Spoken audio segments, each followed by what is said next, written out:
रावसाहेब, सचिन अहिर यांचा जो शिंदे शिवसेनेतला प्रवेश हा पक्षासाठी धक्का आहे, कारण कोणाला त्याची कल्पना नव्हती आणि एकदम सगळं अचानक घडलं. एक लक्षात घ्या, शिवसेना ही कार्यकर्त्यांच्या बळावर उभी आहे आणि गेल्या काही काळामध्ये शिवसेना ही धक्का प्रूफ झालेली आहे. धक्का प्रूफ, शॉकिंग प्रूफ. आता अशा जाण्याचे धक्के आम्हाला बसत नाही आणि आम्ही बसून घेत नाही. सचिन अहिर हे आदित्य ठाकरे यांचे अत्यंत जवळचे सहकारी होते, अत्यंत जवळचे सहकारी. म्हणजे काल आपण आदित्य ठाकरे यांचं वक्तव्य ऐकलं असेल. म्हणजे सचिन अहिर हे सांगू शकत नाहीत की मला कोणी भेटत नव्हतं, माझं कोणी ऐकत नव्हतं. आदित्य ठाकरे आणि सचिन अहिर रोजच भेटत होते, उद्धव साहेब त्यांना भेटत होते. मी असं ऐकलं की त्यांनी काही त्यांच्या सहकाऱ्यांना संदेश पाठवले की पक्ष सोडणं ही माझी अपरिहार्यता आहे, माझ्या पुढल्या वाटचालीसाठी, भवितव्यासाठी, असं ते म्हणाले. मग कार्यकर्ता म्हणून कोणी काम करायचं? शरद पवार साहेबांनाही त्यांनी याच पद्धतीने पुढल्या करिअरसाठी सोडलं. शरद पवारांनी तर त्यांना मातीतून उचलून शिखरावर नेलं होतं, धुळीतून शिखरावर. त्या काळात सचिन अहिरना मंत्री करणं हे फार मोठं साहस होतं. त्यांना म्हाडाचं प्रमुख केलं होतं, त्यांना अनेक वर्ष मंत्री केलं, त्यांना NCPचे मुंबईचे अध्यक्ष केले. आणि अचानक ते शरद पवार आणि त्यांच्या सगळ्या कुटुंबाला बेसावध ठेवून ते शिवसेनेमध्ये आहे. त्याच्यामुळे आम्ही असं म्हणतो की शरद पवारांचे ते झाले नाही, त्याच्यामुळे ते आमचे कसे होतील हा माझ्या मनात काय प्रश्न. तरी पण त्यांचे माझे अत्यंत जिव्हाळ्याचे संबंध राहिले. हे मूळ शिवसैनिक कोणी नाही. त्याच्यामुळे आम्हाला सगळ्यांना आत्मचिंतनाची गरज आहे. जे का सुनील शिंदे बोलले ते बरोबर आहे. आम्हाला सगळ्यांना आत्मचिंतनाची गरज आहे. पक्ष हा शिवसैनिकच वाढवतो आणि मूळ शिवसैनिक, बाकी सगळी वाऱ्यावरची वरात असते, येतात जातात. आता सचिन अहिर असं म्हणतात की राजकीय भविष्यासाठी मी आलो. खरं म्हणजे त्यांचा पराभव सुनील शिंदेने केला तेव्हा त्यांच्या राजकीय कारकिर्दीला पूर्णविराम तेव्हाच लागला होता. आणि सुनील शिंदेंसमोर टिकणं पुन्हा एकदा त्यांना शक्य नव्हतं. आदित्य ठाकरे 2 वेळा आमदार झाले. ह्या काळामध्ये त्यांचं राजकीय भविष्य घडवण्याचं काम आदित्य ठाकरे यांनी केलं. त्यांना विधान परिषदेवर ते आमदार केलं, त्यांची भरपाई केली, त्यांना उपनेता केलं, त्यांना भारतीय कामगार सेनेचं कार्याध्यक्ष केलं, अख्खा पुणे जिल्हा त्याच्या ताब्यात दिला.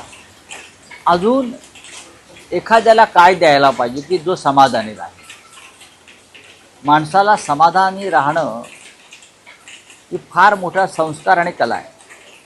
अजून काय मिळावं की त्याला समाधान मिळेल?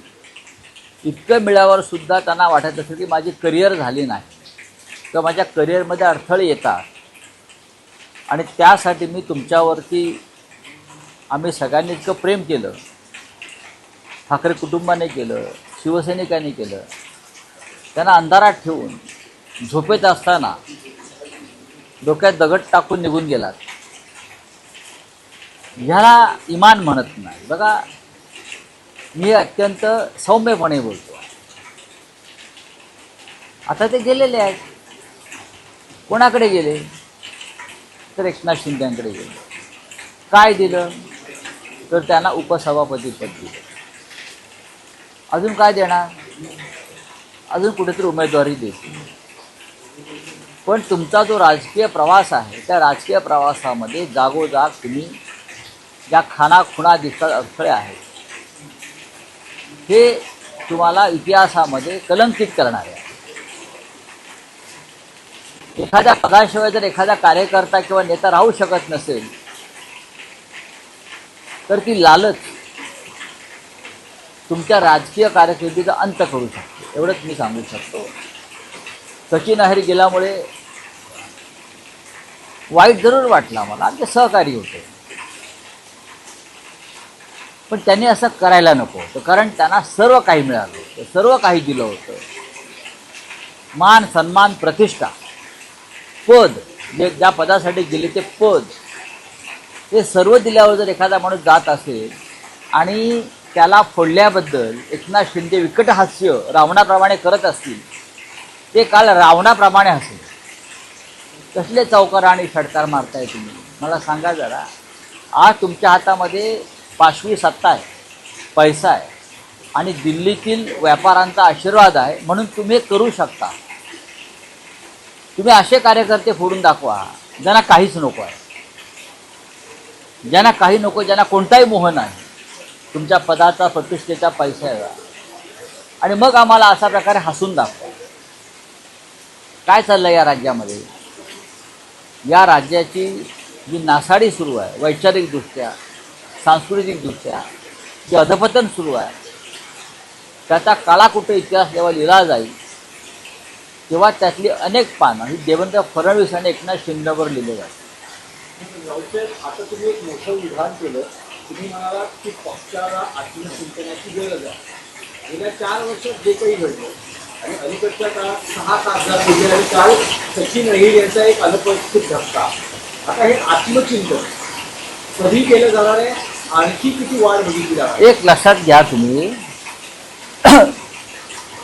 6 खासदारांपैकी 5 हे काँग्रेसमधून आले. आता माझ्या बाजूला अमोल पवार आहेत, त्यांना जिल्हा परिषदेची उमेदवारी मिळाली नाही तरी ते पक्षाबरोबर आहे. ते विधानसभेला सुद्धा इच्छुक होते. खेडला बाबाजी काळ्यांना उमेदवारी दिली, त्यांनी बाबाजी काळ्यांचं काम. असे कार्यकर्ते दुर्मिळ असतात, असे कार्यकर्ते फार दुर्मिळ असतात. पक्षाबरोबर राहणारे, जे दुसऱ्या प्रवाहातून आले पण पक्षाबरोबर राहते. सचिन अहिर यांच्यासारख्यांना सर्व काही मिळालं. जे 5 खासदार फुटून गेले त्यांना सर्व काही मिळालं. इतकंच कशाला, एकनाथ शिंदेंना या पक्षातली सर्वोच्च पदं दिली. त्यांच्या मुलाची डॉक्टरकी जी आहे संशयास्पद आहे, ती चालेल नाही चालेल, म्हणून उद्धव ठाकरेंनी त्याला करिअर म्हणून खासदार केलं. आता तो आम्हाला अक्कल शिकवतो. हे सगळे त्यांच्याबरोबर गेलेला प्रत्येकजण हा उद्धव ठाकरेंचा आणि शिवसेनेचा लाभार्थी आहे. सगळे लाभार्थी जातात, हे लक्षात घ्या. सगळे लाभार्थी चाललेले आहेत. ज्यांना जास्तीत जास्त लाभ दिला आमच्या सरकारच्या विरोधात, की आम्हाला माहिती आहे ह्या माणूस शिकणार नाही, हा माणूस राहणार नाही, तरी त्यांना देण्यात आलं. माणसांची ओळख राजकारणामध्ये ही एका नजरेत व्हायला पाहिजे. हे जे तुम्ही विधान म्हणाला ही ओळख चुकलेली आहे का? शिवसेना, उद्धव ठाकरे किंवा हे माझं मत आहे. उद्धव ठाकरेंची मी उद्धव ठाकरे साहेबांचं बोलत नाही. माणसांची राजकारणामध्ये ओळख असायला पाहिजे. नाही नाही, आपण काही लोकांना कारण नसताना थोडं अति देतो, त्याच्यामुळे इतर निष्ठावंत सुद्धा नाराज होतात. ज्यांच्यामुळे पक्ष उभा आहे, ज्यांच्यामुळे पक्ष टिकला आहे, हे सर्वात पक्षातल्या गोष्टींविषयी म्हणतो. आता धनंजय मुंडेंना का कमी दिलं होतं शरद पवारांनी? अजित पवारांना काय कमी दिलं होतं? शरद पवार नसतील अजित पवार कोण होते? कर्तृत्व, कर्तव्य या पुढल्या गोष्टी हो. सत्ता आल्या होती. एकनाथ शिंदेंना जर माननीय उद्धव ठाकरेंनी एका पाठोपाठ अशी पद्धत दिली नसती तर कसलं कर्तृत्व आणि कसलं कर्तव्य, नगरसेवकच राहिले असते ना. ते झरा जो आहे मूळ त्याचं स्तोत्र आहे, तो पक्ष असतो, तो नेता असतो, हे लक्षात घेतलं पाहिजे. आणि ज्या दिवशी एकनाथ शिंदे दमतील हे सगळं गोळा करताना आणि पडतील तेव्हा त्यांना शेवटी 5 फूट जमीनच लागणार आहे. लक्षात घ्या, 2 गज जमीनच लागणार आहे. माणसाला कुठे थांबावं हे कळलं पाहिजे. ज्याला कुठे थांबावं कळत नाही त्याचा अंत अत्यंत वाईट होतो. जे सचिन हे तुमच्या पक्षातून गेले कारण त्यांनी एक असं विधान केलंय की साधा जे दगड उचलत नाही त्यांनी मला शिकवण्याच्या भानगडी करून शिवसेनेमध्ये येऊन त्याने किती दगड मारले? शिवसेनेत आल्यावर त्यांनी किती दगड मारले हिशोब द्यावा ना. आधी काय चाकू सुरे फिरवले असतील मला माहीत नाही, ते आम्ही फिरवले. पण शिवसेनेमध्ये येऊन किती दगड मारले? शरद पवारांनी काय दगड मारले होते काय? आता जे गेलेत एकनाथ शिंदे किती दगड मारले? ते म्हणतात बेळगावच्या आंदोलनात गेलो. दाखवा ना, मी रोज म्हणतो दाखवा दाखवा. आंदोलनं शिवसेनेची होती, हे नेते होते. पुढे दगड मारणारे वेगळेच होते. दगड मारणारे आजही मूळ पक्षामध्ये आहेत, हे तुम्हाला मी सांगतो. ते गेले नाही. दगड मारणारा प्रत्येक कार्यकर्ता आजही मूळ पक्षामध्येच आहे. तुमच्याबरोबर गेलेले आहेत ते आर्थिक लाभासाठी गेले. इथे त्यांनी लाभ मिळवला, ते तिकडले लाभार्थी इच्छित आहेत. हे लाभार्थी इकडून तिकडे जात आहेत. उद्या इथे लाभ मिळाल्यावर ते परत आमच्या दारामध्ये उभे राहतील. पण अलीकडच्या काळात उद्धव ठाकरेंनी मुख्यमंत्र्यांच्या बाबतीत फडणवीसांच्या बाबतीत जी काही विधानं केली, पंतप्रधान पदासाठी आमचा त्यांना मराठी माणूस पाठिंबा आहे किंवा अलीकडच्या काळात झालेल्या भेटीगाठी, तर त्यावर शिंदेचं असं म्हणणं हे सगळं कृष्णा मावशीचं प्रेम आहे. मला माहिती आहे. हा फडणवीसांना अटक करण्याचा बघा हे खोटं आहे. मुळात हे खोटं आहे. मुळात हे खोटं आहे पूर्णपणे. कोणी त्यांना अटक करत नाही. कोण त्यांना कशाकरता अटक करेल? असं त्यांनी काय केलं की त्यांना अटक करायचं? हा, गुन्हे आहेत त्यांनी केले. खोटे खट्टे दाखल करणं, खोटे गुन्हे दाखल करणं, आमदारांचे फोन टॅप करणं, पोलीस यंत्रणा वापरून आमदारांना धमक्या देणं, पळवणं, त्या राज्याच्या तेव्हाच्या पोलीस महासंचालक रश्मी शुक्ला यांच्या मदतीनं, हे गुन्हे आहेत. याचा अर्थ कोणी बरं मुख्यमंत्र्यांच्या आदेशाशिवाय राज्याच्या पोलीस महासंचालक रश्मी शुक्ला असा गुन्हा करणार नाही. गुन्हे घडलेले आहेत त्यांच्याकडून. त्यांच्या काळामध्ये भ्रष्टाचाराचं शिखर गाठलं होतं. त्याशिवाय काय या मुंबईमधले SRA त्यांच्याच बिल्डरला मिळत आहेत? कोणाचा पैसा कुठे गुंतला आहे आणि कोणत्या मार्गाने गुंतला आहे हे जर कोणाला माहिती हवी असेल राज्याच्या मुख्यमंत्र्यांना सुद्धा, तर मी द्यायला तयार आहे. पण किमान नीतिमत्ता मी पाळणारा माणूस हे द्यायला तयार आहे. मी कोणाचा पैसा कुठे गुंतला, कोणत्या मार्गाने आला, कुठून वळवला, कोणत्या ठेकेदाराकडून किती टक्के आले, किती हजार कोटी, किती लाख कोटी, हे मी माझ्याकडे सगळी माहिती असते. पण शेवटी मी काही नीतिमत्ता पाळतो. चला,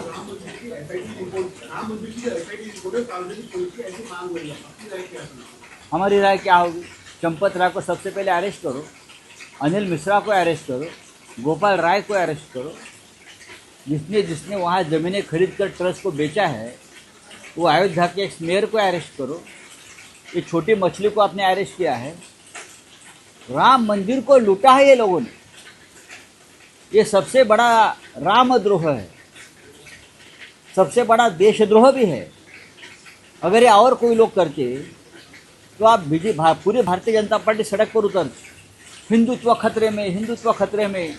तो आप क्या हिंदुत्व को 4 चांद लग गए? बताइए. SIT की रिपोर्ट सार्वजनिक करनी चाहिए, ये पहली बात है. और मैं ये भी कहूँगा, राम मंदिर ट्रस्ट का जो भ्रष्टाचार हुआ है उसके लिए जो जांच कमेटी होगी वो सभी पार्टी का एक एक मेंबर उसमें होना चाहिए. चाहे JP से लगा दो. ये देश का विषय है, ये देश को लूटने का विषय है. राम मंदिर हमारे हिंदुस्तान का, हमारे देश का एक राष्ट्रीय प्रतीक है. आप उनको ही लूट लिया.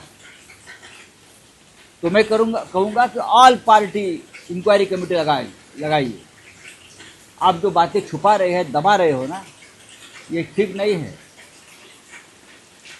आपने हाल ही में घोषणा की थी कि उद्धव ठाकरे खुद जाएंगे। हम जाएंगे ना, अयोध्या राम मंदिर। हम जाएंगे। हम सब लोग, ये जो रामद्रोह किया है कुछ लोगों ने, उनके खिलाफ हम आंदोलन भी करेंगे।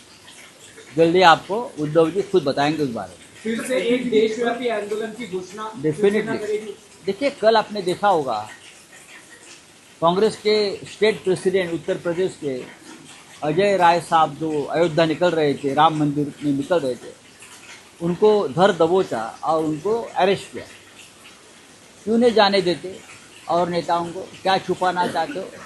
मुझे लगता है हम जाएंगे तो हमको भी वो रोकेंगे। राम क्या आपका घर का नौकर है क्या? राम हमारा भगवान है, हमारी अस्मिता है।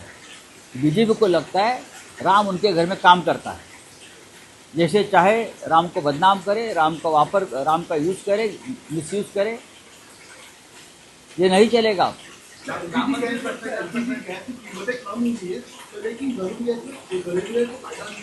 अब मैं स्मृति ईरानी जी को फ़ोन करके बताऊंगा, मैडम सड़क पर उतर आइए।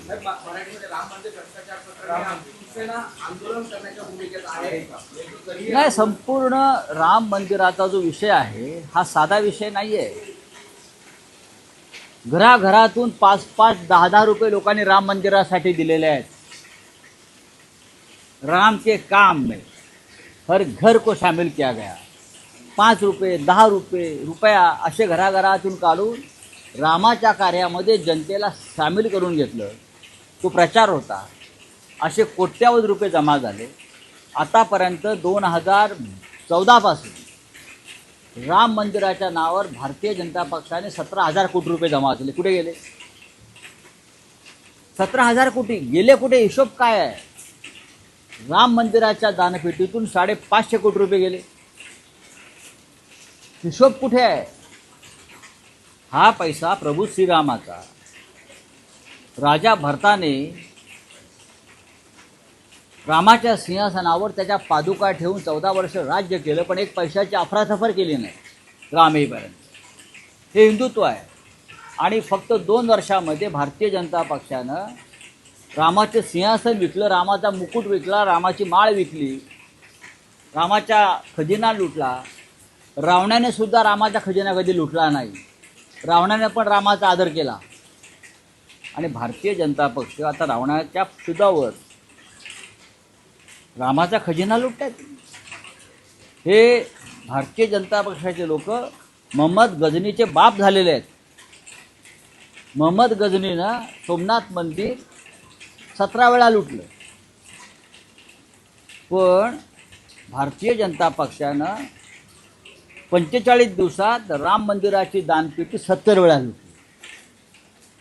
हा फरक समजून घ्या। आणि हिंदुत्व आम्हाला शिकवता येते।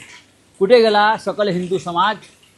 आणि त्या सकल हिंदू समाजाचं नेतृत्व करणारे मंत्रिमंडळातले तुमचे पुढारी सगळे कुठे गेले?